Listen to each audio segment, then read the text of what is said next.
शर्यतीचे घड्याळ जर तासाला 5 सेकंद पुढे जाते, त्याने सकाळी 10 वाजता घड्याळ बरोबर लावले, तर दुसऱ्या दिवशी सकाळी 10 वाजता ते घड्याळ कोणती वेळ दाखवेल?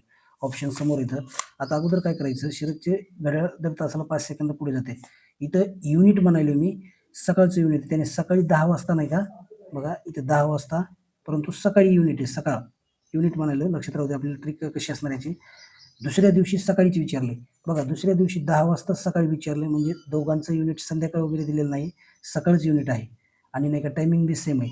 मग 10 ते 10 यांच्यामध्ये जे ड्युरेशन होणार आहे ते होणार आहे बघा 24 तासाचा. बरोबर.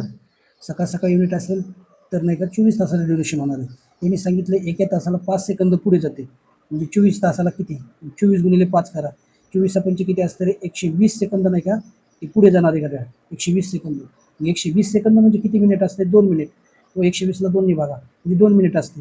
म्हणजेच 10 वाजून नाही का ते घड्याळ 2 मिनिट दाखवत असणार आहे. 10 वाजून किती, 2 मिनिट दाखवत असणार आहे. 2 ॲड करा फक्त 10. ऑप्शन क्रमांक काय असणार आहे रे तुमचा 2.